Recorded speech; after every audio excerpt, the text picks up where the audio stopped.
C'est reparti. Ok, salut tout le monde. Le thème du jour, c'est la clé de bras. Donc, ce qui est important dans une clé, déjà, on va mettre une chose au point, c'est que vous n'allez pas vous chercher la clé. En quelque sorte, la clé vous tombe entre les mains. C'est toujours une question de saisir une opportunité. Ok. Surtout si on est ici dans un contact un peu dur, hein, ça y est, les mains commencent à voler. Et là, le mec, il va passer en dessous. Ok. Et c'est là où je vous dis que la clé, elle vous tombe pratiquement dans la main. Quand j'ai voulu protéger ici mon espace en bas, parce que je sens que le gars là, il veut rentrer, il veut passer en dessous. Qu'est-ce que je fais? Moi, je protège, je descends d'un étage et je protège la bulle ici en bas. Ok. Et donc là, la clé, elle me tombe dans la main.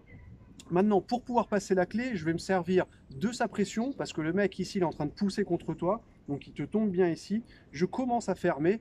Et la deuxième chose dont je vais me servir, c'est le jeu de jambes. Donc là, on peut pointer la caméra un peu sur les jambes. Regarde, il faut que je passe derrière lui. Je ne peux pas la faire juste avec les bras. Donc je vais changer la position de mes jambes pour changer mon angle. Et là, j'ai pris un angle ici qui vient couper là où je veux placer ma clé. En l'occurrence, là, je fixe l'épaule. Là, okay. Je fixe l'épaule en me servant du levier et du coude. Okay. La main vient fermer derrière. Et là, je vais remonter le coude vers sa tête. Plus mon angle. Et je mets un peu de pression dedans. Tac, et là, ça tourne. Okay. Donc, ça me donne ici il passe en dessous. J'ai fermé, je descends d'un étage. Je commence à fermer la clé. En même temps que je ferme la clé, je change de position. Je tourne autour de lui. Okay, et je ferme.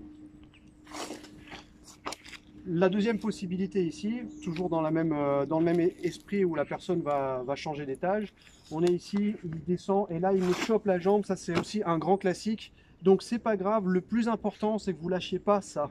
Vous gardez cette distance. Si vous lâchez ça, le mec il va avoir cette prise là, plus cette prise là, et là c'est parti quoi. Ok, donc tout de suite, 1, 2, je descends d'un étage et maintenant je vais mettre toute ma force pour tirer cette jambe. 1, ok, jeu de jambes encore une fois, et là je vais passer derrière. Boum, ok, et je change mon angle.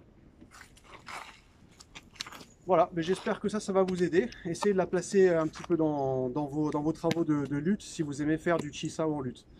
Allez, à bientôt!